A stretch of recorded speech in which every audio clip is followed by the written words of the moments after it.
பின்னாடி பார்க்குற டேங்கை வந்து முழுக்க முழுக்க இந்தியாவிலே செய்கிறாங்க.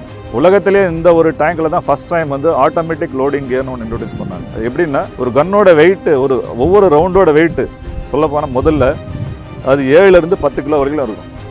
அதை ஒவ்வொரு தடையும் தூக்கி சேம்பரில் லோட் பண்ணி ஃபயர் பண்ணுற டைம் அதிகமாகும், அதுக்கான எஃபர்ட்டும் வேஸ்ட் ஆகும். ஆனால் இந்த டேங்கில் வந்து அந்த 22 ரவுண்டை வந்து ஆட்டோமேட்டிக்காக ஒரு பட்டனை ப்ரெஸ் பண்ணால் போதும், 8 செகண்டுக்குள்ளே 22 அம்யூனிஷனும் ஒவ்வொரு ரவுண்டுக்கும் 8 செகண்ட் தான் ஆகும்.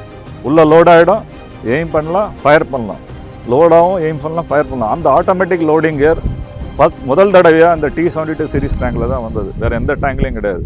இது வந்ததுக்கப்புறம் தான் ரஷ்யன் வெர்ஷன் டேங்கில் எல்லாத்துலேயும் இந்த மாதிரியான ஒரு புது தொழில்நுட்பத்தை அவங்க இன்ட்ரடியூஸ் பண்ணாங்க. அதை அப்படியே முழுக்க நம்ம இந்தியாவிலும் பண்ண முடியுது. இது ஒரு ஃபயர் பவரோட ஒரு அட்வான்டேஜ். ரெண்டாவது அட்வான்டேஜ் என்ன, இந்த மெயின் கன் இல்லாமல் இன்னும் 2 கன் இருக்குது. சப்போஸ் ஒரு 4 குரூ தான், எனிமி 4 சோல்ஜர்ஸ் போகிறாங்கன்னா அதுக்கு இந்த மெயின் கன் யூஸ் பண்ண வேண்டிய அவசியமே கிடையாது நமக்கு. அப்போ என்ன பண்ணோன்னா, இது கூடவே ஒரு ஸ்மால் கன் இருக்குது, that is call coaxial machine gun. அது வந்து 7.62 mm சைஸில் ஒரு கன்னு, அந்த மெயின் கன் கூடவே இருக்கும். ஸோ கன்னர் வந்து அந்த சைட்டில் தான் பார்த்துட்டு இருப்பார், தனியாக உட்காந்துட்டு. அவர் பார்க்கும்போது ட்ரூப்ஸ் போகிறாங்கன்னா அந்த ஸ்மால் ஆர்ம்ஸ்ன்னு சொல்லுவோம், அதை யூஸ் பண்ணி சின்ன டார்கெட்டெல்லாம் அவர் ஃபயர் பண்ணிவிடுவார். அதுக்கு வந்து மெயின் கன் அம்யூனிஷனை வேஸ்ட் பண்ண வேண்டிய அவசியமே கிடையாது. இது ஒரு மூணாவதான ஒரு கன் இருக்குது, அது வந்து ஆன்டி ஏர்க்ராஃப்ட் கன்.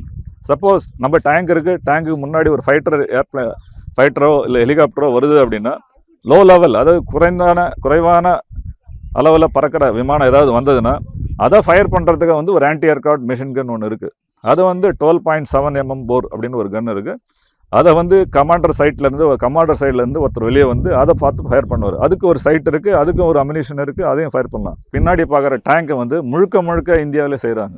உலகத்திலே இந்த ஒரு டேங்கில் தான் ஃபஸ்ட் டைம் வந்து ஆட்டோமேட்டிக் லோடிங் கியர்னு ஒன்று இன்ட்ரடியூஸ் பண்ணாங்க. எப்படின்னா, ஒரு கன்னோட வெயிட்டு, ஒவ்வொரு ரவுண்டோட வெயிட்டு சொல்லப்போனால் முதல்ல அது 7லேருந்து 10 கிலோ வரைக்கும் இருக்கும்.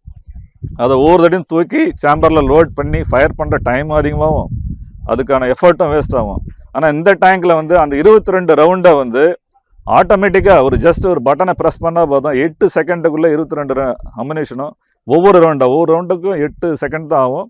உள்ளே லோட் ஆகிடும், எய்ம் பண்ணலாம், ஃபயர் பண்ணலாம், லோடாகவும் எய்ம் பண்ணலாம், ஃபயர் பண்ணலாம். அந்த ஆட்டோமேட்டிக் லோடிங் கியர் முதல் தடவையாக இந்த T-72 சீரிஸ் டேங்கில் தான் வந்தது, வேறு எந்த டேங்க்லேயும் கிடையாது.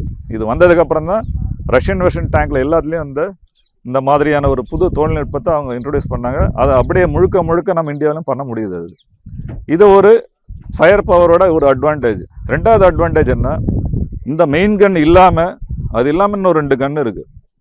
சப்போஸ் ஒரு 4 குரூ தான், எனிமி 4 சோல்ஜர்ஸ் போகிறாங்கன்னா அதுக்கு இந்த மெயின் கன் யூஸ் பண்ண வேண்டிய அவசியமே கிடையாது நமக்கு.